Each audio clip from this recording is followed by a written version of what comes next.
So welcome. Thank you guys very much for watching. This is Ramzi. Hello. I'd like to introduce you. This is someone I've been around and following and working with for a long time. Only working with recent, but known for years, since before I was doing any of this.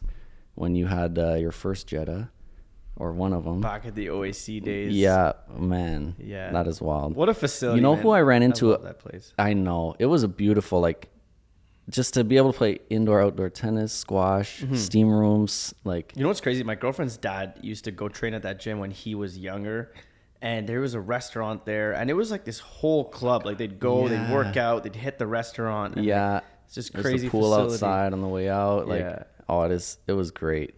I don't know if you remember him, but he started working there right towards the end. His name was Mackenzie. He did he was on track and stuff. You remember him? Mackenzie? Did he have a nickname or a shorter version that he went by? Not that I know of. It's just Mac or whatever. But I ran into him the other day. Yeah. Just randomly. No way. Yeah, that was wild. But yeah, and then also, I've just reconnected with Eric, I mentioned, who went there. Met a lot of people I still talk to from there. Mm-hmm. Warren, remember him? Yeah. He has a gym now.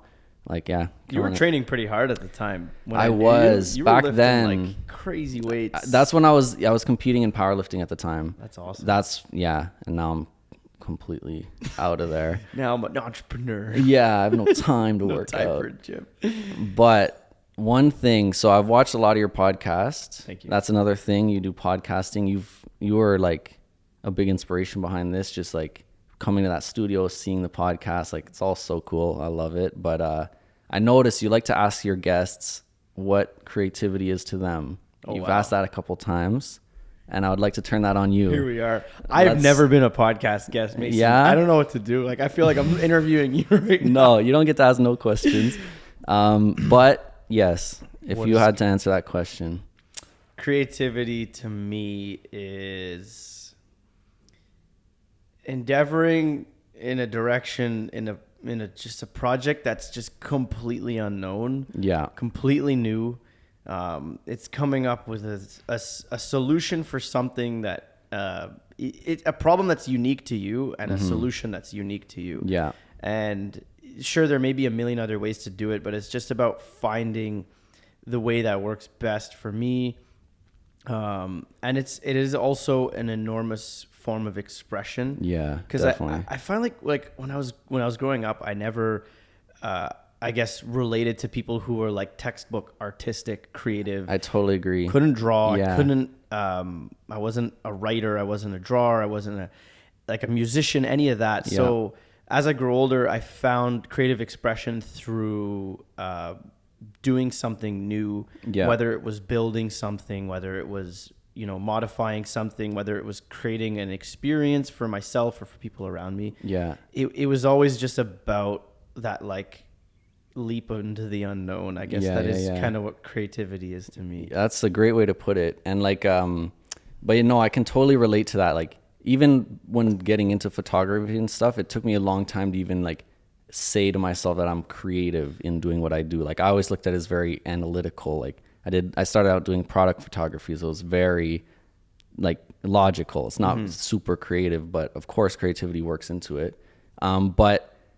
So you kind of alluded to it there, but would you say, so obviously videography, all this is clearly creative in the creative field, but would you say working on cars and that field is also being creative? Absolutely. Yeah? Yeah. Cars were my, not just cars, but anything mechanical, things that moved. I was always fascinated by things that moved under their own power. Yeah. Whether that was remote control cars, whether that was remote control helicopters, and that actually led to my love for flying drones. Yeah. But it was the mechanical things, and then once I got a taste of modifying something that was mechanical, it started out with little mini 49cc motorbikes. Oh yeah. And I would just take them and paint them and fix them up a little bit and just personalize them. It was a small scale. Little did I know it was a foreshadow of what would come eventually, which was cars. And once I discovered cars, when I got my driver's license and then eventually had my own, it was just this incredible way of expressing myself, what I'm capable of doing. Yeah. And it was super simple at first. I didn't have money to play with. I didn't have many resources. So what I would do is just keep my car super clean all the time. Okay. And just you found your way to work on little it. touches. Yeah. I always say like the best way to keep a car's value up is to just keep it clean. Yeah. You just vacuum the inside once a month and then wash it, just keep it in good, clean shape. And like, that's respectable. And that's how I used to express myself, because it does reflect my character. Definitely. And then eventually, as you grow older and you develop a capacity for more skills with your hands, with your brain, and you meet people that can help you, that's when the expression really just like exploded. And that's where I really began to express myself. Yeah. Obviously with the help of many, many people, like my dad, my friends. Definitely. It's definitely a community, car building. Exactly. The community aspect. Because that now you get excited because like you build this thing and then you share it with other people. Yeah. And then it also enables experiences because you take a road trip in it. True. It's a skill. It's a expression of creativity. It's a community. It's like it's hits a lot of facets. Yeah. And I will say that love for like personalizing vehicles and like modifying cars and just nerding out over that stuff translated into this realm of video production so much. I find they tie in a lot. Yeah. Like once I discovered, I was like, there's, a bunch of moving pieces that you can put together in a million different ways. Yeah. But you put them together. So like you bring in lights, video, camera, all this stuff, audio. Yeah. Everything. You put it together in your way. Like, so now I'm in your world and you've put together this kind of space with your, like, it's a reflection of you and David and like how you guys think and feel. And that's what I was fascinated about with the video space. 'Cause I was like, this is cool. I can nerd out about like technical stuff. It is rather mechanical. There's metal, there's screws, there's all this different stuff. And then there's also a really cool piece, like a product that you can that's even bonus, because now you're creating something while also nerding out over gear. And it's so true. And with the car thing, like you really are over a long period of time like creating this completely unique thing to you in your style. Like even you got your Jet out front. Like if somebody had that same car for the same amount of time with the same budget, it would look completely different. They might put a lot more money into, like body work or visuals on the outside or lighting or whatever, but everyone has their own things that are most important to them or that they think look best and sound best. And absolutely, it's completely your own. You take a mass-produced car and make it one of a one. Yeah. It's quite cool. Yeah. There may be some close to it. Like you do obviously take inspiration. Of course. But I always say like you can tell a lot about a person's character by the state of their car. Oh yeah. It doesn't have to be no question. It does not have to be a fancy car, but it's the way it's kept. I find it truly does reflect some people may think this may disagree, like their car may be an absolute shit show and then their house is like flawless. But I don't think that's I think I agree, because it's just like if their car is just completely messed up and dirty and things everywhere, it's just they're clearly either don't care about that side of things or they're just super busy on the go, never have time. Like it clearly shows something about them. And that's maybe a generalized statement, but like I'm very influenced by my environment, and that is like everything. So like if I get in my car and it's a disaster, I'm driving and I'm mad. I'm like, I gotta clean that. I'm like distracted. So I find like in order to stay productive and effective, like my spaces that I live in, that I work in, like they need to be organized, because then my brain is organized. Yeah. If my world is a mess, my brain is a mess. Like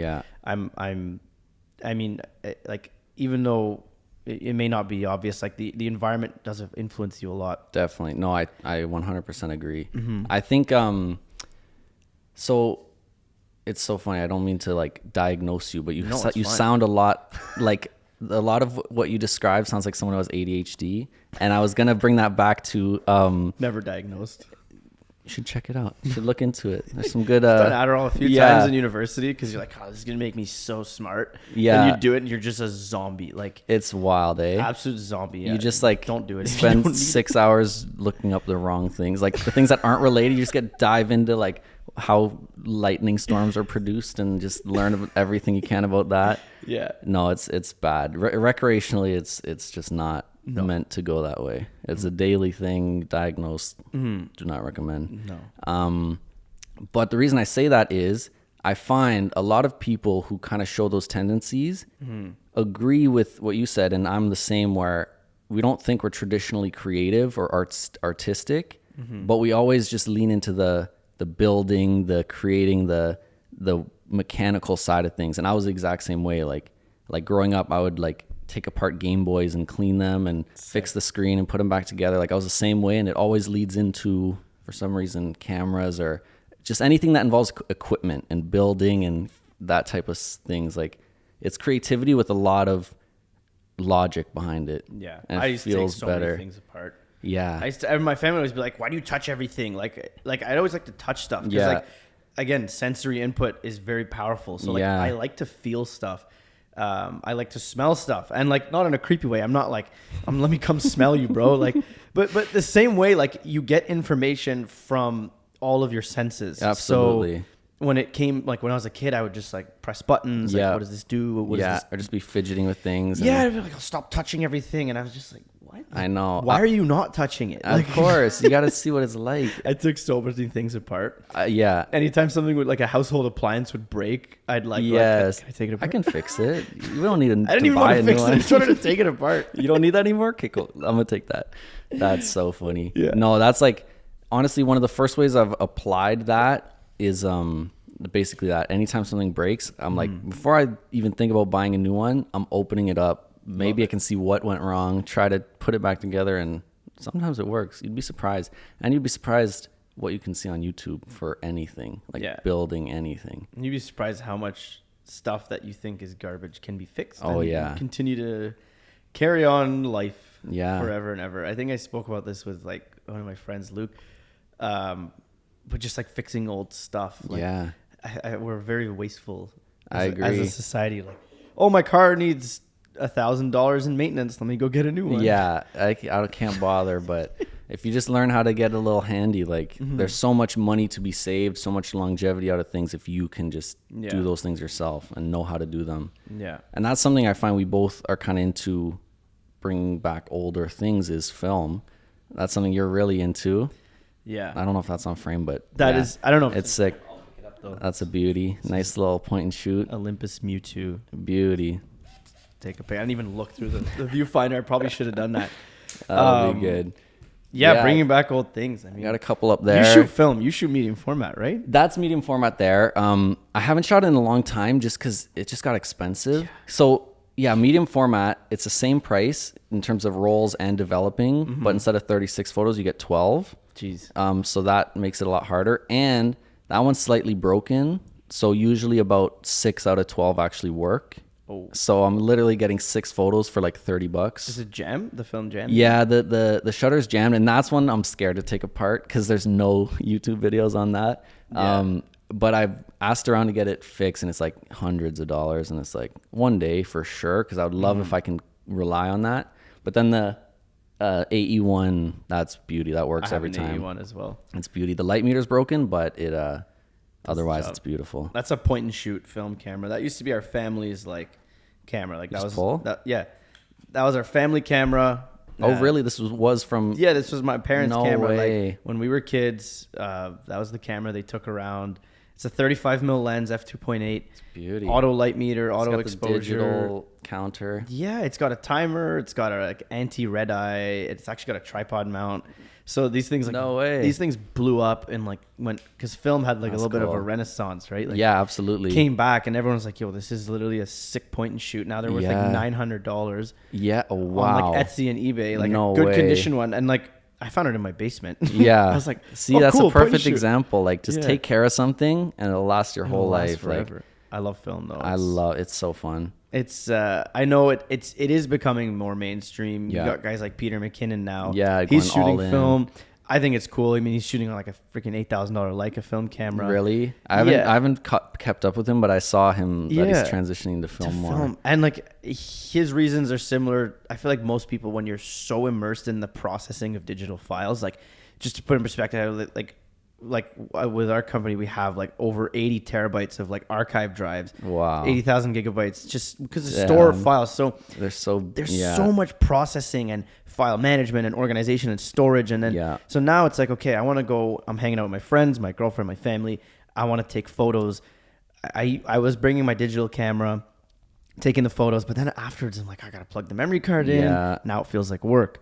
So when I discovered film and like kind of got back into that, I fell in love with the fact that the process was like, it was slow. There was no computer involved. There was no post-production involved. It's limited. Like that's another thing I find, like even using your phone, like that cuts a lot of the inconveniences of a digital camera. But if I'm like, out to a dinner or something and I take 40 photos, the main thing stopping me from using them is like, okay, I got to go in, pick the best one, and like blah, blah, blah, get rid of the rest. Whereas instead of 40 photos of one dinner, you get maybe 2 or 3 and they're of different things and they're better. And it's like, it's so nice. I had a point and shoot too that I found at a thrift store for like $15. Sick. But it broke. Oh, shit. Sorry to hear. It sucks. But I still have it. I will fix it. I will open it up one day. There's also the reaction that you get out of someone.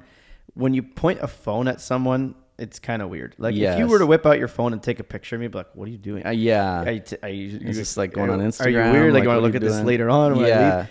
I find because of the nature of the fact that everyone has a phone and it's like now, like in my mind, like phones are like this ultimate personal tool. They're extension of us. So it's like if someone takes a picture of me with their phone, it's kind of weird. But I find when I whip out one of these cameras, it's like at a party or at a gathering, it's like, let's take some people pics. Are almost excited. It's so cool. They're like, oh, cool. Like they don't even take it seriously, but in a way that's amazing that they don't take it seriously, because it's like, then you get to capture things as they are happening. And you don't get to review the photos. So you just get to carry on. It does, because that's another thing too, is you decide to pull out the phone. It's like, okay, take 10 here and let's change the angles. You just do a full photo shoot, and then you're all like looking around, looking at them, picking, like it just takes completely away from the night. Whereas here it's like 2 seconds, everybody look, and it's done. And then you see it 2 weeks later and send it out to months, everyone. Man. Sometimes months. I'll shoot a roll, it'll be slow. I won't develop it for like 2 months. And it's just like a gift. Absolutely. Both of those have rolls in them that are months old. Like, so there's photos on those? Yeah, they're both like half done rolls. And I just like, I know I haven't been developed. I have like 2 or 3 rolls at home that are shot, like done, ready to go. So you need to drop them off. I got to. When you develop, are you getting prints or just the digitals? Just digital scans. Yeah, same. I always pick up my negatives. And then if you ever want to blow any photos up or you lose your digital files, you bring the negatives back. You can either have them rescanned to digital or scanned to print. Okay. Because if you print from the digital scan, it's all good. If you print from the digital scan, you can't print large. But if you print from the film scan, you can blow it up like as big as these sound panels, even bigger. Way. I had no idea. Yeah. That is cool. Yeah. Have you ever thought of getting into developing it yourself? No. It's complicated. It is a lot. I like being disconnected from that process. Okay. I admire people who DIY develop their own film. I think it's freaking cool. Apparently developing black and white film is a lot easier than color film. I don't even know. I don't really want to know. I kind of like the mystery. I like the interaction with the developing. It would bring back a lot of the pressure and work to it that you're loving about film in general. So I also find it's cool that you're physically carrying the photos. Like, so the photos that I love holding like a shot roll, like putting it away. It's in my bag. Like, it's really cool. But like, if there's like you're everywhere I go, I'm carrying the last 20 photos I took. And I find like that in a way, I don't know. The energy of your life and your existence makes the photos cooler, maybe. No, dude, I totally, it's a weird process. I understand what you're saying. Like, if anyone can get just a nice point and shoot for not $900, they should, because it is just, you just get this kind of really organic feeling for it again. Like the phone, although it's an amazing tool, you can do insane things, shoot 4K, it's crazy, but it does kind of disconnect you. It's kind of disconnects you in both ways. If you want to shoot a really nice video, it helps to have some equipment and play around with lighting and everything. And then for photos and stuff, it's the opposite, where it's too easy and too convenient. Like it disconnects you. My beef with the phone is it's very distracting. Yeah, and you open it up to take a photo, and it's like, oh, okay, this person messaged me. Let me think about it. Or also like once I see a message, an email or something, then I'm thinking about an answer, and then I'm like, just this spiral of like, I just opened my phone to take a photo of what's in front of me. Yeah. And now it's been you're 15 minutes and I'm like, what is going on? How did I end up on Instagram? I'm just scrolling now. Oh, man. That's why I had an Apple Watch for like a week and I just could not do it. Refusing the Apple Watch. I can't do it. Oh my God. The notifications, like, it's so annoying to be getting, like, at least, yeah, I can put my phone away for a bit, like, at a time, but there you just can't escape it. It's terrible.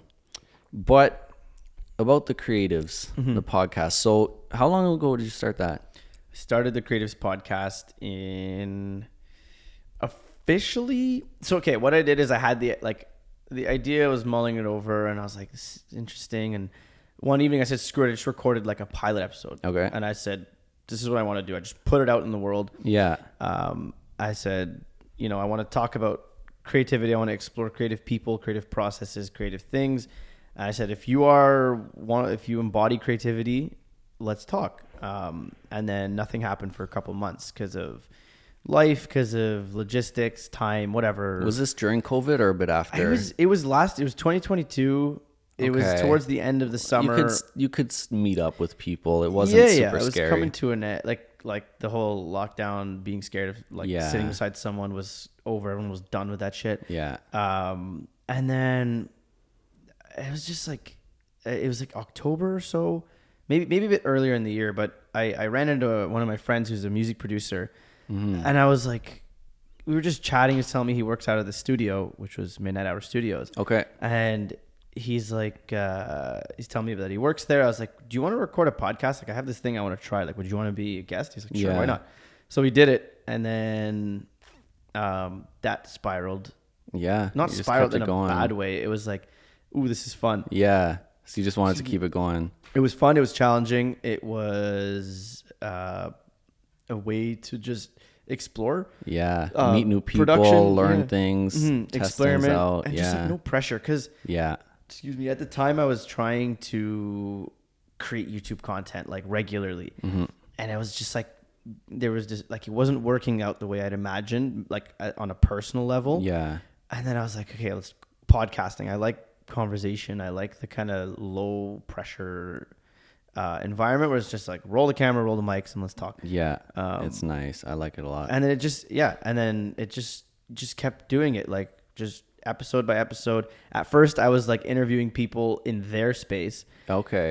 Because I didn't have a space. So I would go to them, interviewed them wherever, interviewed in my office, which is at home. Yeah. And then I interviewed Nick, who owns the studio, and I was just like, do you want to sponsor my podcast? Okay. And then, I was going to ask how that come about.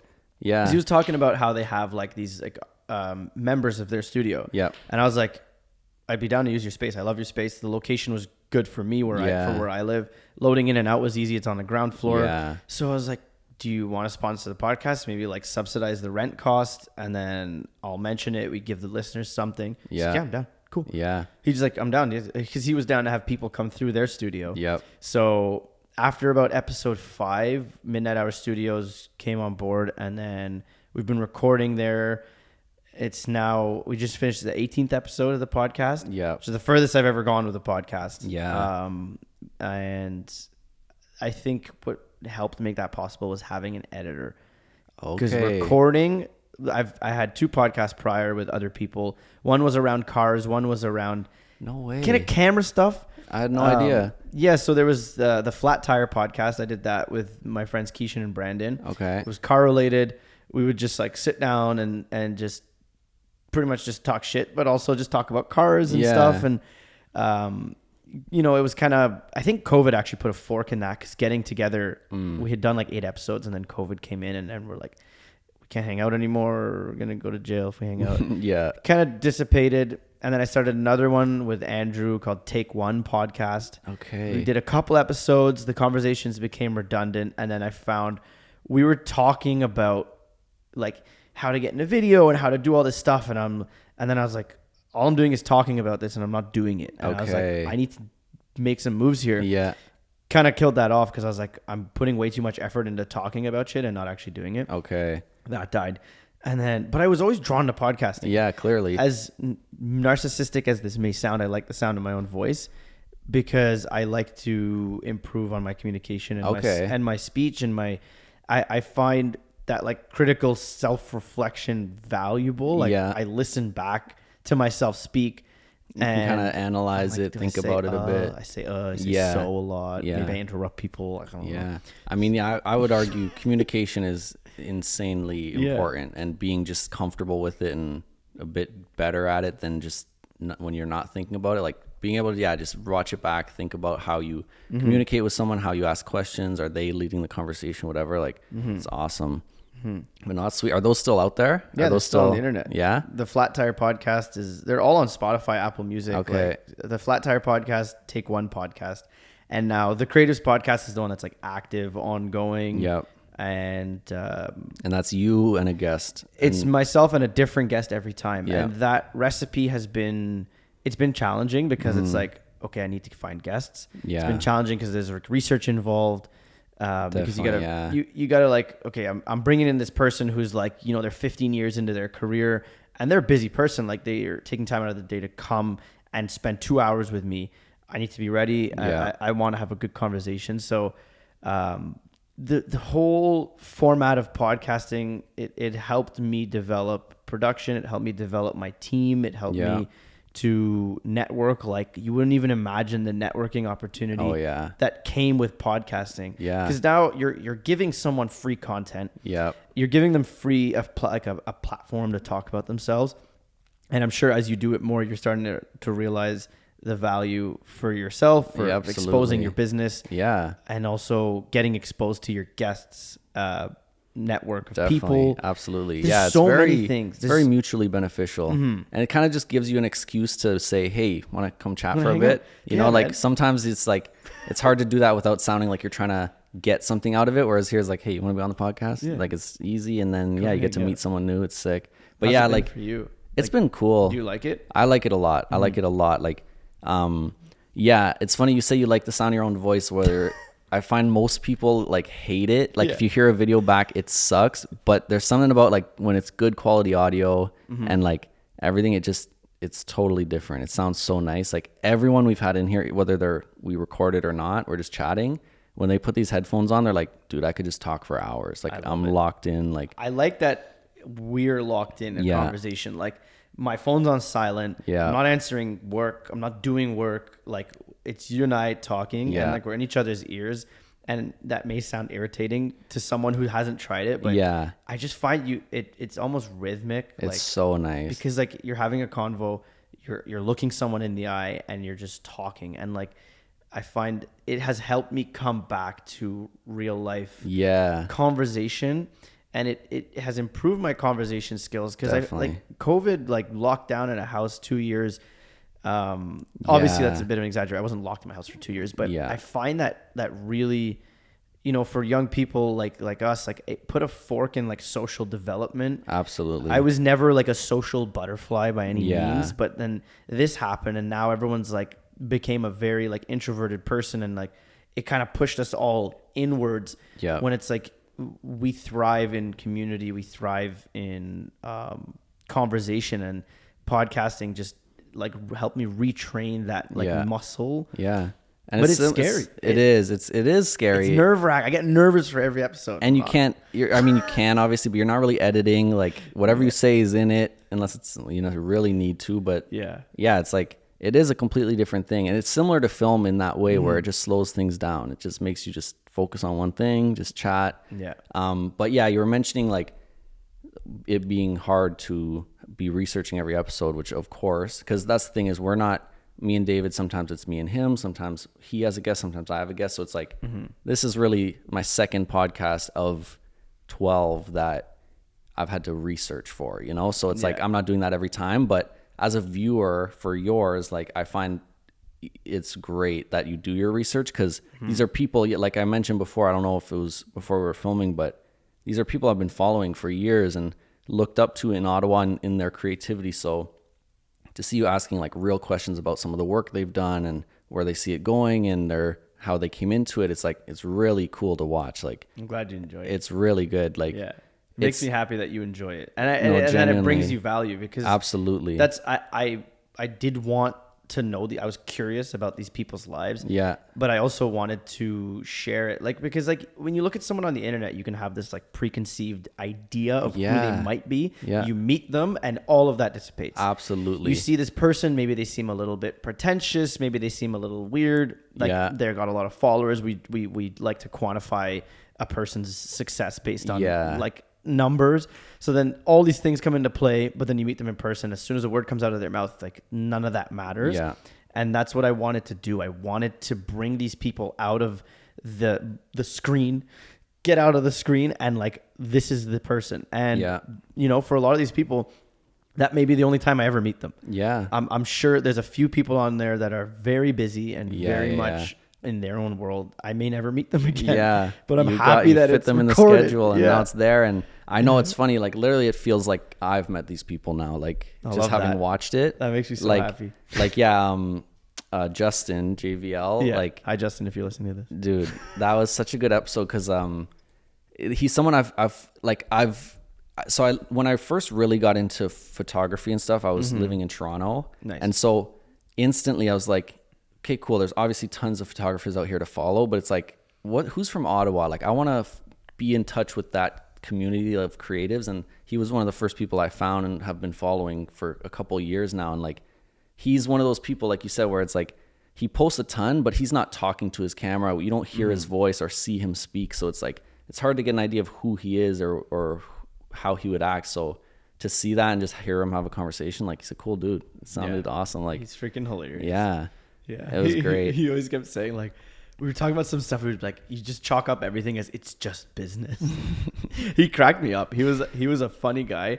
And a lot of the time when I bring on these guests, I focus in on trying to create a conversation. Yeah. I do take a director role in the video production space often. So I kind of assume that, like, I approach it in a similar way as like, let's say I'm interviewing someone for a film, for a video. I approach interviewing someone on a podcast in a similar way, where I'm kind of building up a conversation and getting them talking, and then I'm asking questions that invoke imagination and thought, and it's not just like black and white answers. It's so I try to embody that, but a lot of the time these people will come in and I don't really know who they are. Yeah. I'm just like, oh, cool. Someone connected us on the internet. Yeah. So Justin was one of those people. I didn't know much about him. And then we did the episode, and countless people have said they loved that episode. Yeah. I enjoyed that episode too. It was great. But yeah, I'm glad.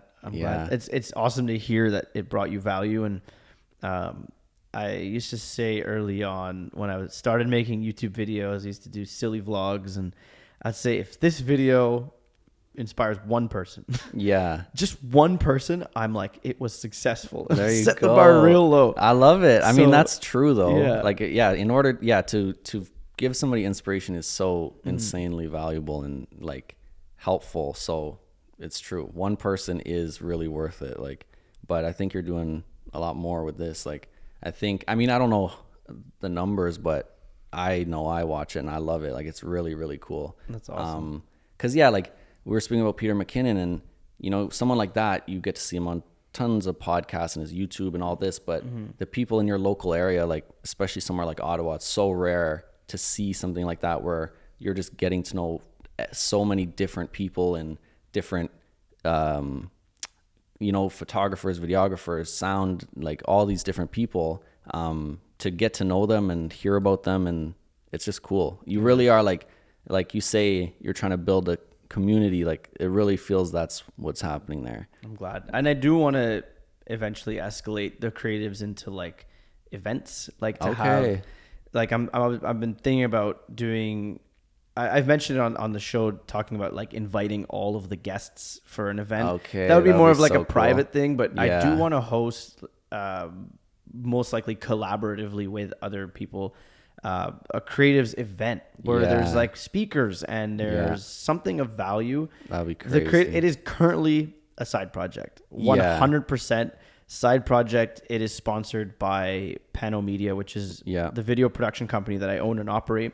So it gets like it's at the last of the queue. You know, there's client work, there's employees, there's subcontractors you work with, like you and I work together. Yeah. All this stuff takes precedence, and then this is a side project. Yeah. But you've been consistent. Have you come weekly, or are you missing weeks? Is that the goal? There is no, I try not to set any rules for this, because when I set rules, I'm like, I'm going to post every week, and then I don't hit those targets. I get disappointed. So or you force out less than perfect content. So try to keep it like free flowing, no rules. Like, thankfully it doesn't cost a whole lot to produce. It is funded and like operated by the production company, so all the tools, the mics, the cameras, the lights, the studio, all of that is through the video production company. But it's a passion project. I don't want it to be super strict, because I want people to be themselves. I don't want them to feel like they're coming into this like, oh, I got to be careful what I say. Say whatever you want. Keep it casual, keep it fun. Exactly. No, it's awesome. I man. love it. You brought up panel media, so that's been around a while. You've been doing that for how long? So it started as panorams. Yes. That was just like, I started taking photos. I think that's when I first met you. I was going to the gym. You were working at the gym. Didn't you have a big panorams on your car across I did. Dude. That was good. That car got totaled. Someone smashed into it while it was parked. Woke up one day, my car was on my lawn. No, it was on my lawn. So it was hit and run. Like they no, it was it was an old lady driving her granddaughter to school and had a seizure. Oh, wow. Hit the gas.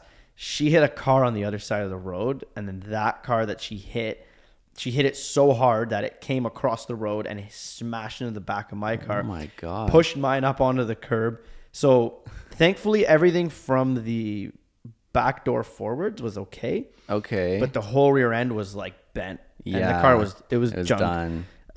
So that was a traumatizing experience, but one of those things that like a hindsight, things really did work out, because I was able to then buy 2 weeks later, I found a car in the same color with a slightly better spec. And I was able to transfer over most of the stuff, and then it was nice. It was cool. It taught me a lot about not like rooting my sense of self in the things that I have. Because to just lose something completely. Like you identify. Like I was young. This was like the first car. I was very proud of it. Take it to car shows. Like I had so many experiences with it, and then gone, just disappeared. So then it's like you feel like you've lost a part of yourself, but then you learn that like you are not the things you have. You are not the things that you do. You are so much more than that. So still trying to figure this is like an ongoing self exploration, but I try not to attach myself to the things, like the physical material things, because then it's less painful if you lose them, or you need to get rid of them out of necessity or whatever it is. But no, it's so true. A little bit of a tangent. So back to panorams. So I discovered I love taking photos of cars. I wanted to take. So that's where it started, was cars. I did photography in grade 10. It was mostly, we chose that class because it was pretty much a write-off. We got to just hang out. That's why you chose it, but then you kind of found that was the first time a DSLR was in my hand. It was like a Nikon DSLR. I didn't care, but I did learn about shutter speed, ISO, and aperture, and I learned how to do things like panning shots and how to slow down a shutter to get like a certain effect. And then my friend Felix, good friend, he was always playing with GoPros, and he started, putting videos together, and I'm like, cool. Like I didn't really have much interest, and then once high school ended, like he started doing it for work. Like not for work, but he started doing it and getting paid a little bit of money. And I'm like, that's interesting, but I knew zero. I knew nothing about video.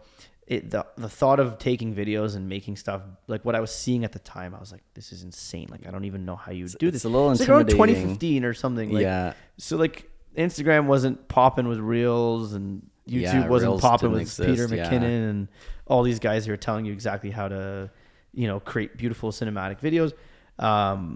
So I was like, okay, I'm just going to take photos. And then as I was doing that, I was going to university. I was working in a kitchen. just taking photos under the name Panorams. Yeah, that's right away. Yeah. Such a good name too. I was just like, I wanted a name. I wanted a page, Facebook page, whatever, just to have a platform to share it so I wouldn't annoy people on my personal page. As time went on, I connected with a guy named Keishan Sondegar, who had a thing going called The Greasy Fix. And it was around cars. It was like a blog at the time. It was called an auto blog. And Keishan loved cars. I loved cars. We connected over our shared passion for cars. And one day he just invited me to want to hang out. We're going to drive around, take pictures. I was like, cool, let's do it. So then that happened. That stemmed into, we're still friends to this day. But it just stemmed into doing stuff. And then he loved community and doing car community stuff and doing events. And I just said, why don't we just film this stuff? We'll start doing vlogs. And the first vlog I ever did, we were going go-karting in the middle of winter. Oh, cool. And I filmed a video and it was silly. And like looking back, it's still on the internet. If you go on the Greasy Fix's YouTube page, if you go down, you'll see videos of me just talking in the car, like just 10 minutes of like, and looking back, I'm like, what the hell? Like, there's no value.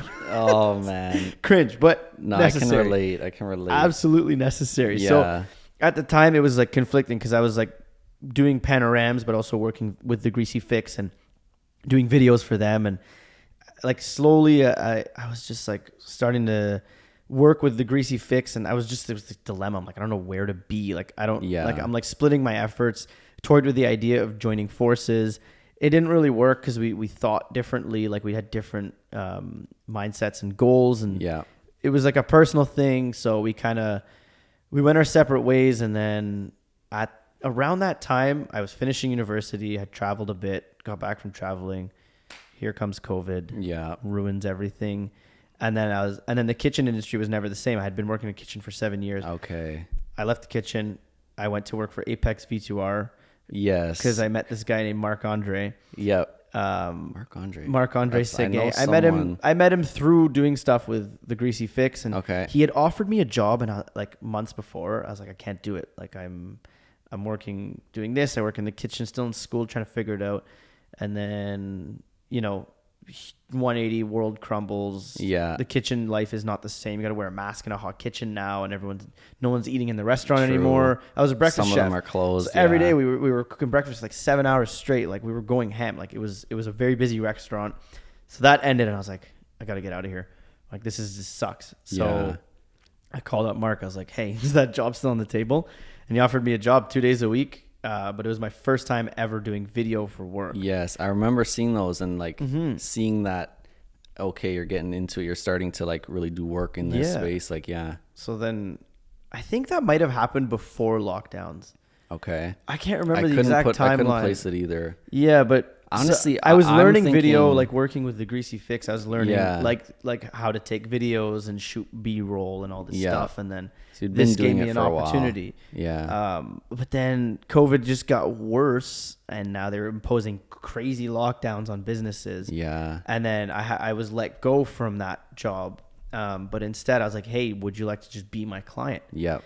Instead of me working for you, be my client. That way, when you need me, just call me up. We'll do a video. And then that was kind of when it started. I transitioned it from Panorams to Panorams Media. Because now I was offering like video services. And getting into drone stuff at the time. And then, fast forward a couple more years. This is the third year of operating officially as like a proper business, doing it like as a corporation, doing it legit. This is the third year, and then as of late last year, it evolved into Pano Media. So what's the reason for that change? Any particular reason? I wanted to remove my name from it. It was Make Panorams, which is cool, and everyone knew it. It's a great name. Everyone knew it, but I was like, this is not as professional. It's really hard to spell. Not hard. Like there's 2 Z's in it. It's weird to spell. No, I can understand Searching that. It sucks. Like search coming up. No, actually, that's making sense. P-A-N-O-R-A-M. So I was like, that's fair. I need SEO. I can understand that. I need easy to tell someone over the phone. Easy to spell. Everyone knows media. Easy to panels, 4 letters. You can figure it out. Yeah, man. So here it materialized into Pano Media. So I like to ask about kind of your brand, this in terms of Panorams, and then now Panel Media, like what would you say is your brand? You know, you have obviously the visual side, the name, but like what's your specialty? How do you handle things? What's your kind of message as a company? Like, you know, what makes you stand out in your eyes? In my eyes, what makes Pano Media stand out is high quality video production services, embodying cinema techniques, but bringing it into the video production space. Okay. So I spent a lot of time working on film sets. That's actually something I forgot to mention. Really? I got in with a friend as just a second camera assistant. No way. As a grip, you're carrying around heavy stuff. So I got involved in the film world, and there's a lot. The film world is incredible, but it moves very slowly. Okay. And there's big crews. Obviously, with a crew of 50 to 100 people, things can't move as quickly. So. And your job is so specific. Like you don't really get to experience everything. One role, and I'm like I have a lot of energy, so. And I have a high capacity for work and doing things. So I was like, video, like lighting, all this stuff, audio. And I'm like, this can be offered in the video space. Yeah. So I was like, screw it. Like, let's try. So I started investing in high quality equipment, high quality lighting. I was renting a lot of stuff at first. Okay. I would rent microphones. My first podcast, I would rent these microphones from Long and McQuaid for $40 a month. Because $40 a month, not bad. Crazy deal. Yeah. This is a very, very underrated resource. Long and McQuaid is a music shop. That's where we got these, and I love it. You can rent high quality audio gear monthly for very cheap. That is such a good price. So I used to rent wireless lav mics from them. Wow. Granted, they're geared towards musicians, so the receiver had to be plugged into a wall. So I'd show up to shoots with a freaking power inverter plugged into my cigarette lighter. No way. And then the receiver plugged into that. Okay, so we have to shoot, but we just have to stay by my car here. Dude, literally, I had it. The car was running, and I was powering my lav mics with my engine, which that is hilarious. But I couldn't afford a $900 set of lav mics. Of course, but I could afford $20 a month to rent this set of lavs, and then the first podcast. Amazing. $40 a month, we get to rent these mics. I was like, sick. These are crazy mics. Like that's a tip. Like music if you shops need audio equipment, because you can rent camera gear, but it's not the cheapest thing. But $40 a month is very manageable. Yeah. Like that is based on availability. But I mean, there's like 5 locations in Ottawa. Yeah, I'm sure you can find them. That is so wild. So I really put a heavy emphasis on having good tools. Yeah. Because and using those techniques, the good tools, good techniques. Yeah. And I was just like, I was like a sponge. I was learning. I was seeing how people would light, how they would do audio. Every chance I got, I would pick someone's brain. Yeah. If they were better than me at something, I was learning from them. Yeah. That's so big. I never like look at someone and be like, oh, they know more than me. Like, screw them. Like, I'm always like, cool, you know more than me. Let me learn from you. Let me learn from you and then get better. And I've always kind of held that, because even with a criticism or anything, I'm like, okay, take what I need, filter out the junk and exit. And some stuff's just opinion. Some stuff's just people who have had bad experience. But you know when someone's just genuinely giving you good info. And, and at least try it out. Maybe you don't like it, but that's awesome. But the goal from the beginning was cinema techniques for lighting, audio, camera, bring it into the video space and do it in a high output, large scale, large volume. And that business model has worked well, and we focus heavily on the real estate market, on professional drone operating. So operating drones for like movie productions and doing it all by the book, and then operating drones for real estate purposes. Podcasting is one of those things now, and then just generally commercial video production and automotive stuff. So it is kind of vast a little bit. Like it started very far and wide, and then I narrowed it down to commercial video production, real estate, and drone stuff. Drone production. But I think that's a great like example of your brand, because that is what makes you stand out. Like in Ottawa, like I think there's not so many people that are creating the quality of content you create. I think most people get into video production are much more run and gun, kind of create social media content, do quick, easy, cheap content. But you really like, you're renting the studio, you're getting extra equipment that's needed. You have a ton of great equipment. Like I remember, we did a shoot kind of recently in the Midnight Studio, and it was wild. Like, yeah, I showed up. I was trying to shoot a little BTS, but you're just like, yo, let's do that. Let's throw that. Let's try that. No, it doesn't work. Let's do that. Like, it was crazy. And it was cool. Like, you're definitely, for me, someone that I learn a lot from. And it's very, very cool. That shoot was awesome to see all the audio equipment, and you were testing out some new stuff, and the way you lit it, the way you blocked out the window, just everything was very, very cool. Mm-hmm. And like, awesome. I oftentimes forget, like, I'm always looking at people who are further along than me, and I'm trying to learn from them, but I forget that I am leaving a mark on people like you, for now example. You're becoming that person. Yeah, which is, it's amazing. Like, it gives me goosebumps. Like, I love that it's inspiring. Yeah, because you literally do have goosebumps. My goal, funny story why I don't have arm hair on this arm. I lit myself on fire by accident, but we won't get into that. Don't ever try to light a campfire with gasoline. That's all I'll say. Oh God, please.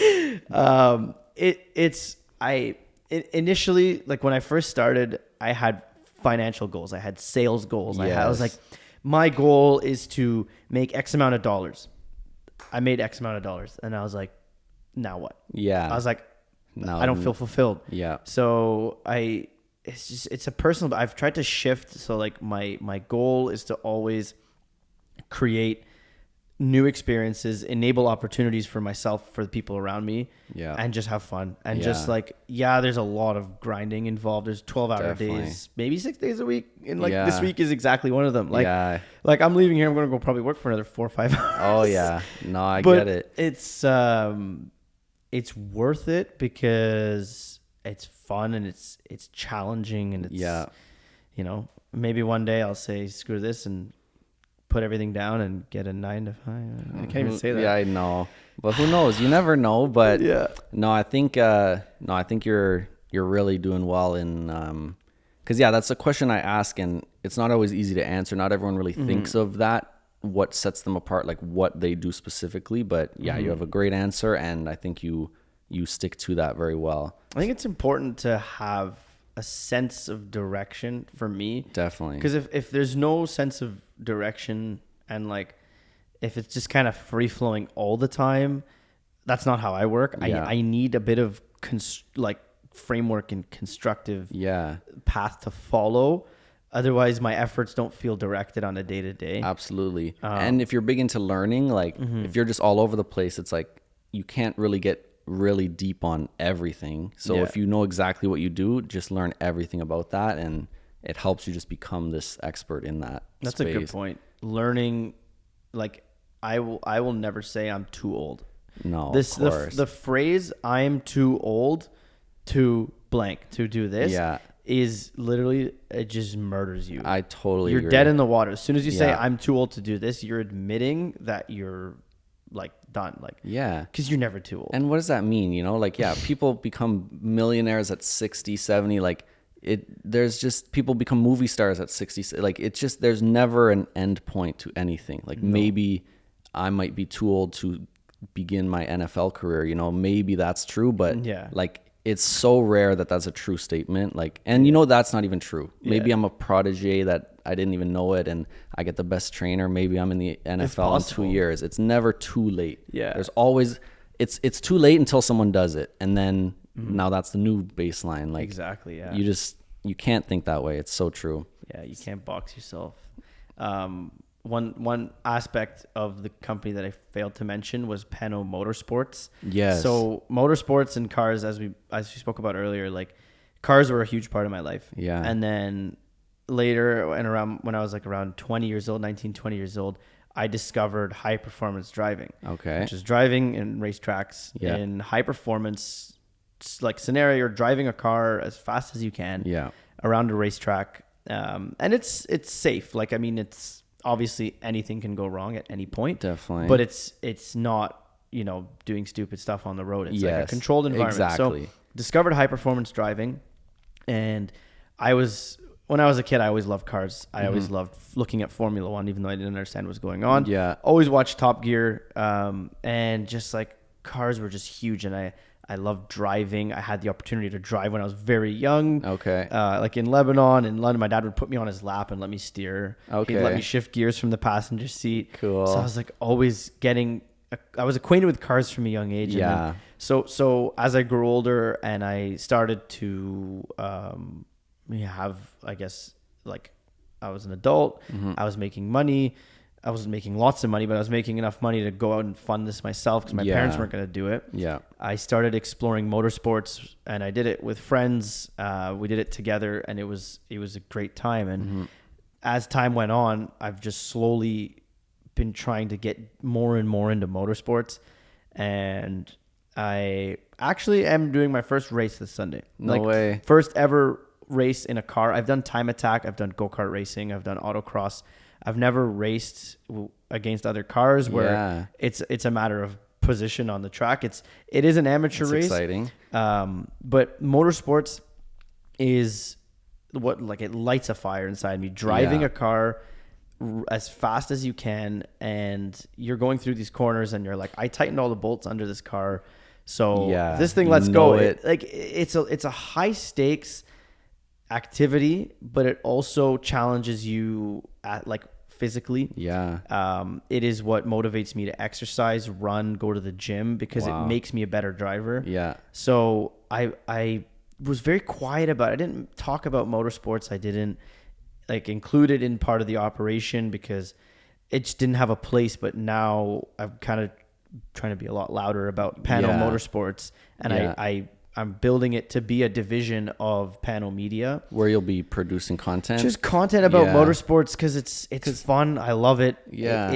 I find it's just fun. Like, I don't know. I like watching other people do car stuff. So why not document what we're doing? 'Cause there's always, like, that sense, like, like, what I'm doing isn't cool enough. But then it's like, but then you look back on stuff that you did document, and you're like, why didn't I document more stuff, dude? Totally. I don't know if you can relate to that. Absolutely. Yeah, it's hard. Like, you get in this headspace of people judging you, and is it even going to go anywhere or whatever. But if you have that real passion for something, like, that is the only reason you should or shouldn't do something. Like, that's very cool.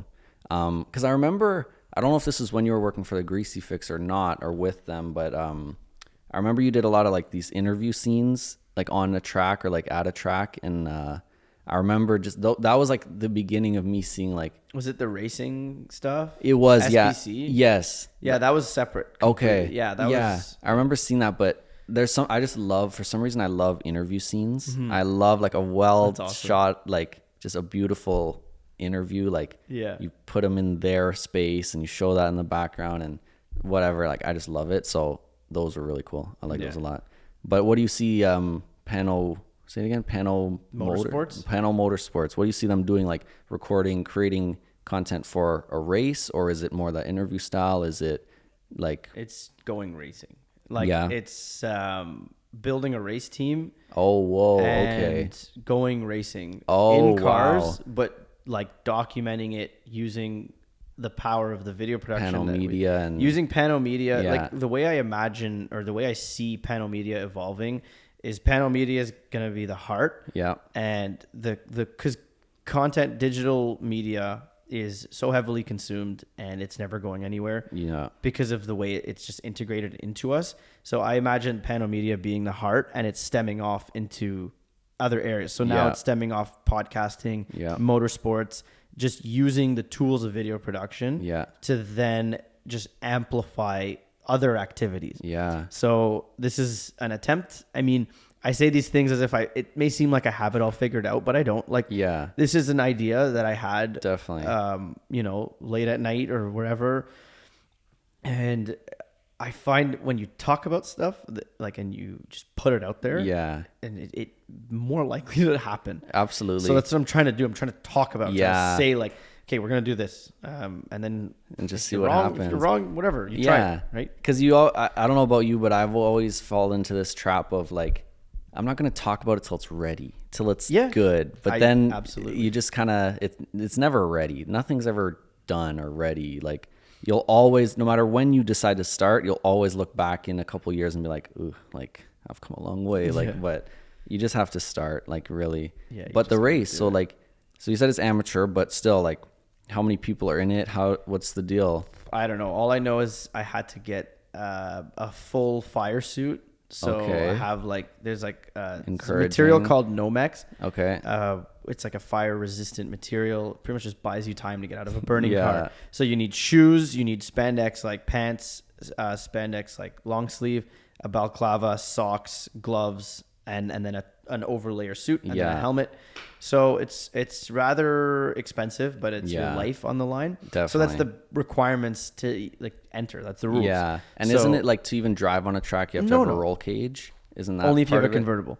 Oh, really? Yeah. Okay. Yeah. If you have a hardtop car, you can go do track days. Really? Okay. Yeah. Or if you have a car with a roof. Yeah. Convertible cars need them because if you roll a convertible car on a soft roof, you're done. Your head is the roll cage. Absolutely. So, that's always scared the hell out of me with convertibles. So, I mean, it's you can only pass if the person in front of you points and gives you a pass. Oh, really? But by making the passing point only, it makes it allows it to be open to like street cars.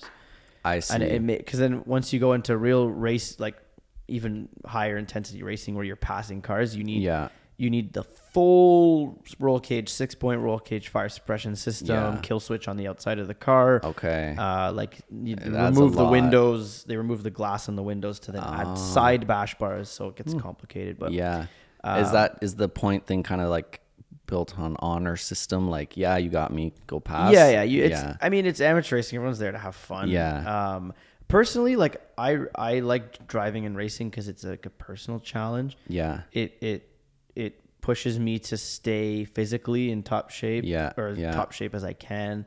It pushes me mentally, and I just like something very calming about driving a car at the limit. But also being connected to it like so much that you feel everything. And like I'm driving a 32-year-old car. So there's analog. There's no assisting traction control. It doesn't have a lot of horsepower. It's very slow. I was gonna ask. So you're racing the Miata? Yeah. It's very light. Very cool. How is that fun? Like compared to other cars, is a huge difference. Like how the fun lightest it is. one. Yeah. So on the street, it's kind of boring. Okay. Because it's like, it doesn't have an impressive 0 to 60 time. You can't race anyone off a light and win. I see. So it's not about that. What's fun about that car is carrying speed through corners. I see. Because the handling of it, like it's balanced, it's light, and it's an engaging car. It teaches you a lot as a driver. It taught me how to drive properly because then you're not relying on power. If you enter a corner and you take a corner wrong, you're gonna know because you're gonna be going really slow when you come out. I see. But if you carry your momentum and you approach it with the proper technique, you're gonna exit that corner going pretty quickly, and it's instantly and you'll mess it up, and you have to make mental note on the next lap. Do it different. And I had instruction, done like simulator driving and practice. I'm by no means like the best driver out there, but I do feel like I put down a pretty good fight. So that's what I'm trying to do. Yeah. But then also I want to bring people along. I want to involve other drivers eventually and build out a team. That is so cool. Again, another side project. Amongst a million other side something you projects. love to do. Because I've noticed like now with the motorsport, but you have like how many, like 6 Instagram pages, I feel like. No, I mean, there's my personal page. There's Pano Media, there's Pano Motorsports, there's the Creators Podcast, and then those are the 4 main ones. And then there's like, I swear you have a second personal that's like film, or am I trip? Or is that just all one? No, it's kind of, I think it's all one. Like, it is just all your one. main personal. Okay. Yeah, my main, like, so 4 Ramzi. There you go. It's like the dilemma of like digital identity and all I this know stuff. It's tough. Yeah, but it's cool, and they are all very unique. Like I don't think you're like spreading it too thin. Like they're all their own thing, very much. But it's when things go wrong in like 4 of the side projects that you're doing. That's when things get oh stressful. my god, yeah. You get like your car's broken and like you're having a scheduling conflict with work and you've got like a pile of edits to do. It's fun. Yeah, actually, that brings me back. Like you mentioned having an editor for the creatives. Like when did you go about that? How did first you? Episode. Yeah, right away. And because I mean, obviously, you're not really making money off that, so that's coming out of the production company. Okay, and like how do you find like hiring people? How's the process? You think it's hugely worth it? It's absolutely worth it. I can't do everything. Yeah, I'm not good at everything. And it frees you up to create this panel motorsports Yeah. and have these other things. It's scary because like when you like, let's say a client tasks you with something and then you need to deliver, you need to create whatever they asked you to do. And now you're working with a team. You're either working with a contractor or an employee, and they're doing the work, and then you're presenting it to the client, and the client doesn't like it, or there's something wrong with it. You don't go, oh, that was my guy. He's new. Yeah. Sorry, he sucks. Like you're like, we'll fix that. Yeah. You know, It's still on you. It's on you. And that was a lesson I learned from another friend and mentor, Spencer McPherson. He runs Point 3D commercial imaging. Okay. He always taught me like you got to roll with it. Like he's like if I hire you to do something and then I deliver it to my client and it's okay, that's on me. That's not on you. So learning that you are responsible for everything. If I hire you to do something for my client and it's not up to spec, that's my fault. I didn't give you good enough direction, or I didn't give you good enough revisions or whatever. So I found when it comes to working with other people, there's a lot of like, you have to assume responsibility for everything. If something doesn't go right, it is your fault. And if you say it's not your fault, then you're just admitting that you're not in control of future situations. Yeah, exactly. It makes them lose trust in you, because it's like, okay, well, if I can't rely on you, then who am I relying on here for what I asked for, you know? Like, no, but like on a personal level, if I don't say like, okay, yeah, Mason didn't do this great, but did I give him the best direction possible? Yeah. Did I give him enough time? Did I give him enough resources? Could it have been better? And like usually it could have. I could have given better direction. So a big challenge for me in the last year has been to giving direction to other people and then trusting them. And then also just like, you know, like whatever product comes out, it's like, it may not be perfect, but it's one piece of a giant picture. Exactly. Yeah. So, but I mean, it's a whole other challenge. Absolutely. So yeah, I mean, now it's almost a new business in itself, is onboarding people, interviewing, like finding the right person for each job. Then now you're kind of in between giving the direction, getting the notes, blah, blah, blah. So it's like, it saves you time for sure, but it doesn't mean it's not a lot of work. Yeah. And there's the dilemma of the whole, like, who the fuck am I to tell you what to do? Yeah. Like, you have these thoughts, and this is like the personal battle. It's like, who am I to tell this person what to do? But it's like, you got to kind of quiet that down and understand that, like, this is your project. You brought them on. Yeah. Like, you got to remember, like, if someone is willing to work with you, they understand that it might be challenging. So I try not to think like, I try not to dwell, I guess, on that stuff, and just like focus on just doing as best as possible, communicating effectively, and then if it goes south, learn from it. Yeah, it happens. And give yourself the buffer room in case it does go south. You can kind of redo it yourself, or have someone else on hand. Like, not put yourself in a situation where it's completely reliant on them. No, it's good. It's good that you've found that ability to pass it off a bit, because it can be scary for sure, especially with client work. I mean, you're one of those people that it has been a learning process. Like, so I like when you came on board with the Walker Real Estate account, we like, you know, like we don't specialize in digital design. We don't specialize in graphics. We do video production, and we do it as best as we can. So, you know, there was an opportunity there to work together. And that was one of the first instances of me being like, okay, Mason and his team, they can do this and they're willing to, so let's bring them on board. And it's been a really fun process. It's been awesome. We've loved it. But it's also scary, because you're like, okay, now there's like growing pains, and now there's worlds colliding, people meeting each other, and but I mean, it's all fears that dissipate once you actually do it. So, and as long as you're transparent and everyone knows what's going on, then it's really hard for anyone to be too mad. Like, you just you got to give everyone the opportunity to succeed, and give them some trust, but know you're hiring the right people. Like, it's very hard, but there's ways to do it where you're not completely putting yourself at risk of screwing up. Exactly. No, those have been fun though. We've loved it.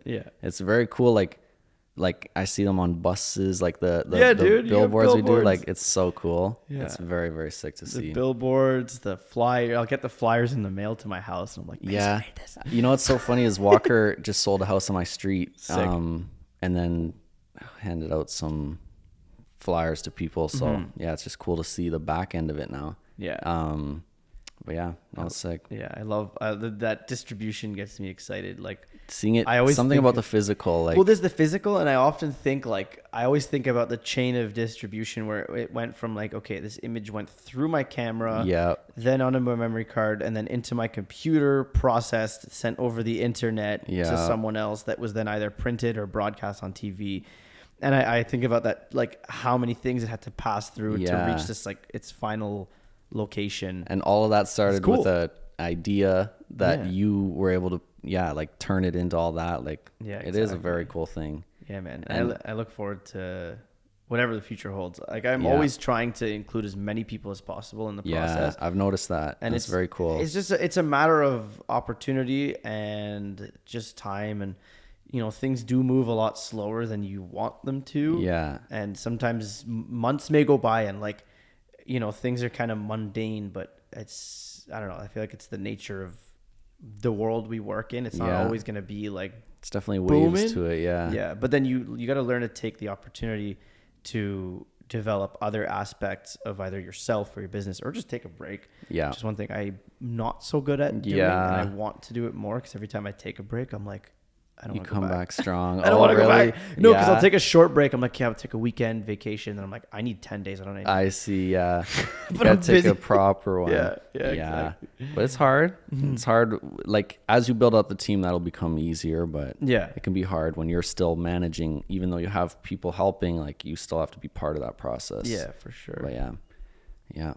So I have one question I wanted to ask you about, and I'm very curious. First, where do you see AI in your space, and are you using it at all? I am using AI. Yeah. Was there more to the question? No, Is that's that- it.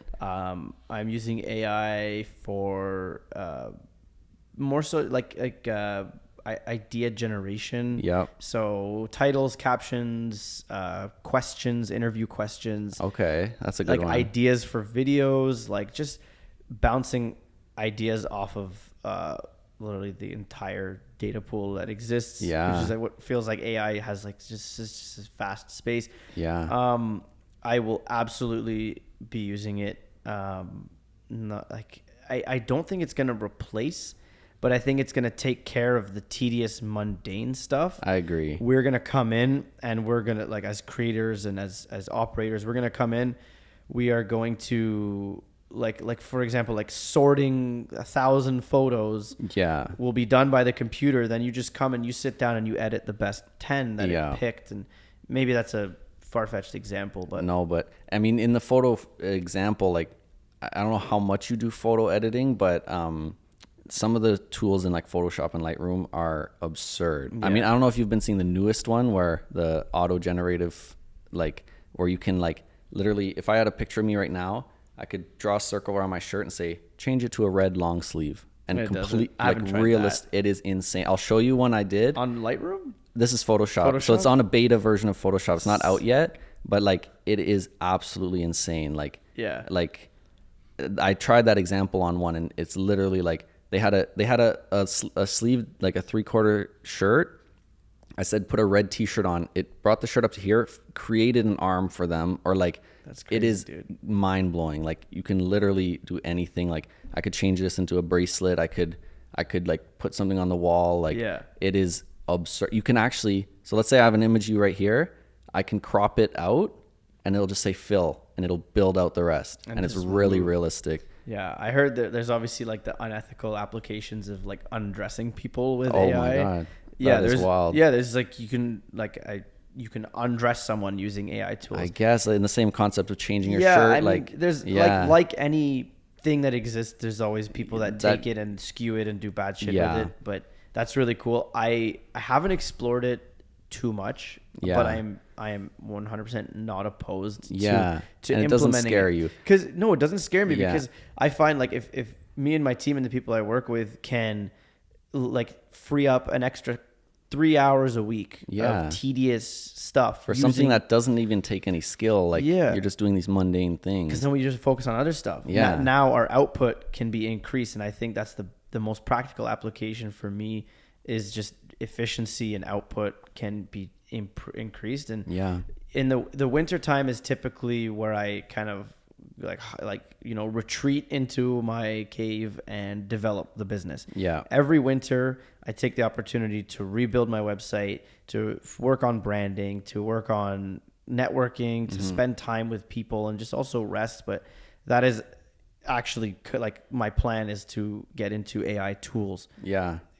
Coming like summer's pretty crazy. It's a hard time to be doing the build. It's also really inside. Nice outside. You get 16 hours of sunlight. Oh my God. Yeah, I love it. I love like that it's 8 p.m. and it hasn't even started the sunset. Like amazing. it is my favorite. Yeah. It is crazy. But I think I don't agree with anyone who's saying like, at least in our field, that AI could take anyone's job. Like maybe maybe copywriters, maybe some more simple tasks are getting replaced, but someone in this space who's actually creative and can use a camera, I don't think that's getting replaced anytime soon or ever.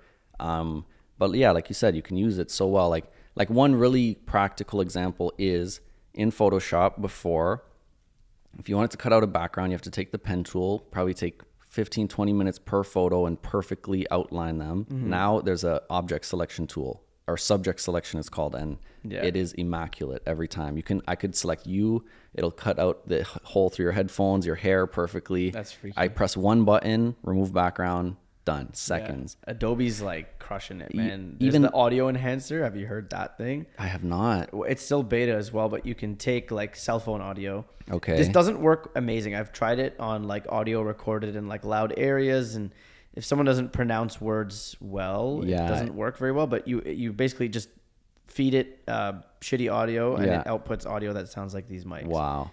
Yeah, it's getting cool. And I there's think like it's a beautiful tool. Yeah, like I've played with the denoiser. I The photo denoiser. Photo denoiser. Life changing. Really cool. They've always had something to remove the grain, but this is a completely new like AI based thing. Yeah. And another one in when I'm in Lightroom, I do not edit an entire image anymore. No. You can create a mask on the subject and then the background. I edit them separate now. I'll like literally edit the person. I can brighten them, I'll increase contrast and darken the background. Subject. Yeah. So now I literally, if I'm editing photos of a person, I edit the person and the background separately. Yeah. It is so amazing. So many ways to use it. Yeah. It's great. Yeah. It's cool. Yeah. So I want to hear your opinion on that, because some people I think look at it the wrong way, like it's a problem. But you just got to learn and know about it as it comes out and utilize it. Yeah. Yeah. I think it's a detriment when you listen to too many people's opinions. Yeah. Or like be scared of new things, because then it's like you're just going to be left behind. Yeah. It's hard to, I try not to have too strong of an opinion on something until I have a real experience with it. Because I'll be honest, man, I use ChatGPT to help me develop podcast questions. Constantly. So what I'll do is I'm making notes to prep for a podcast, and I will sit there and I'll write all my notes that I can. Then I'm like, okay, I ran out of ideas. Open ChatGPT, podcast questions for a photographer. Yeah. And then look at those and then rework them. And then tweak it. Exactly. Yeah, it's not a taking the job. It just helps the process. One thing I like to do is I do some on the side, I do social media for a property management company. Yeah. So if I'm posting about a listing, I'll go in, I'll copy the description of the listing. It's like a paragraph. Yeah. I'll put it in ChatGPT and say, rewrite this as a short social media caption. And genius. And then it'll be decent. I'll be like, give me 3 more options. I kind of like it. Make number 2 a bit shorter. Copy, go, we're good. That's just genius. Work it through, and you can really utilize it in some great ways. And I don't consider that cheating at all, because I agree. It's a widely available tool that we can all make use of. And I think in the grand scheme of things, it's just going to make us have capacity. The ones who want to have capacity for doing more. Yeah. So now you're saving right now small amounts of time, but now you have opened a studio. Maybe AI is the reason you own a studio, but obviously play roles. I'm sure it plays a role. Dramatic, yeah. But if you're saving 3 to 5 hours a week in just tedious stuff, and then you're spending that 3 to 5 hours Yeah. building out other processes Exactly. and other things, and that's just a win. It's like an employee in itself, and in so many different ways. We're gonna be superhumans, man. I We know. are all mildly cyborgs. It's, like, with the phone, it's attached. oh Yeah. man, like my phone's in my pocket. All the time I just say, like, I don't know, say "Hey Siri" out loud because she's gonna hear me. Hey Siri. I just say, like, drop. Yeah. Like, I'll be working, I'll think of something, I'll drop a reminder. Okay. Move on. All the, like, I know, it's and, great. like, set a Well- reminder for this, set a reminder for this, move on with my life. Yeah. Or like set a calendar date, send this person a message, move on. So like in Yeah. that way, like my brain is extended by this device. Absolutely. And I view it as like this increases my mental capacity. Absolutely. 100%. But then there's again flip There's side. obviously downsides. All the downside of Did you see Elon Musk, what's it called, Neuralink? Yeah. They just got approved for human trials, Wow. for their first human trials. So that is to the next level of what you're talking about, like being built into it. I think the initial intention for that was to help people that were fully disabled Okay. either move their bodies or be able to like interact with Yeah. computers, because I someone's see. disabled from the neck down, they can't use a phone, they can't use a Yeah. computer. Whereas then that can You be bring in linked this and- Neuralink device that allows them to then use a digital device, Yeah. which then allows them to function in society if they can Yeah. call, text, email, Absolutely. get entertained, but their body doesn't work. That was the initial application. Then there's the whole like Now, dystopian where society. can it go? Like, You know? robots, Yeah. whatever, we're gonna take over. I don't know, man. Who knows? Yeah, It is the crazy part about it is how quickly it's advancing. Like ChatGPT didn't exist a couple months ago, and it's Yeah. had so many updates. It's completely changed. Like, and there's so many AI tools now. yeah, So it's gonna be. We'll see some insane things in our lifetimes for sure. yeah. And I'm seeing it begin to be integrated into all the digital platforms that I already use. One of them, which I was telling David about, was this like social media scheduling software. Okay. Where for one of my clients, they'll go out and we'll schedule out posts for like weeks, so we just have content always rolling out. Yeah. And I saw this like magic wand in there, and it's like you can use AI to rewrite or just like rework your caption. So now it's being Okay. integrated into these tools, and Yeah, like Adobe's exactly. integrating it. And I Yeah. had wrote out a caption, I hit the wand, it loaded, and then it reworded it into like better grammar, more Yeah. impactful adjectives. And I was like, damn, like that's It's so cool. secret weapon. Maybe? Yeah, literally. I feel like we may all sound a lot smarter than we are on social media now. Yeah, no, it's fair. Yeah. We'll see. Like, there will obviously be downsides and issues that need to be fixed, but it's very cool, and it's great to like be part of it as it becomes a thing. Like, be using it, because Yeah. it'll, like, you know how our parents, took so long to get on a smartphone or Facebook or whatever. Like, if you're not keeping up with AI, it's gonna pass you a lot faster than cell phones did. Like, Yeah. because it is advancing so quick. Everything is, yeah, man. The next 10 years are going to be really weird, but Completely interesting. different. And just as long as you're along for the ride, then it'll be fun. Yeah. I oftentimes think I'm just going to retire at 35 and go live on a farm and raise a bunch of animals and Yeah. make my own food and just quit electronic stuff. Yeah, just have your film camera that Yeah, you can't man. develop. No, then I'm Then sure I'll have I'm to sure you'd have the dark room. Yeah, man. Yeah, no, it's it'll be interesting for sure. It's going to be wild. It's already wild. It really is what it's done. Yeah, it's crazy. Yeah. No, dude, but this was awesome. I'm so happy you came. Yeah, I've thanks been for having wanting me. you since we built the place. Like, I wanted you to check it out, so it's awesome to have you. Yeah, man. Happy to be here. Yeah, man. It's This a was beautiful great. day. It's very hot Oh, outside. it's so hot. It's like 34 degrees Yeah. Celsius today, which It's is nice to be inside right now, but yeah, it's nice to be outside. Yeah. I've been getting like warmer and warmer as this episode Yeah. progressed. yeah, But congrats on the studio. I Thank you want to so say, much. man, like it's amazing to see what you've built and that you just like took the leap, and like it's scary, man. You opening a studio, you're financially responsible now. Yeah. You're taking it seriously. You're 2 feet in, so good on you guys for doing that, and I wish you all the best. No, I appreciate it. And I know we're gonna keep working together. Absolutely, no question. Awesome and you'll be on more episodes, I'm sure. Yeah, dude, this is the first time I've ever been a guest. There you go. How do you like it? What do you think? It's fun. I mean, I feel like I just talk for hours. Absolutely, because now you don't have the pressure. You don't have to think. Like, I'm just chilling. I'm getting asked questions. I feel like I interject and ask you questions at some point. This has been great. And like, yeah, I also completely forgot what I was gonna say. Yeah, no, it's been interesting being a guest, and I recommend it. If someone asks you to be a guest on a podcast, do it. Just try it. Worst case, tell them that's not going out, but it's fun. Nobody ever seems to regret it. But yeah, where do you want people to check you out? I mean, we've discussed, I think, everything you're doing. The creatives, definitely check that out.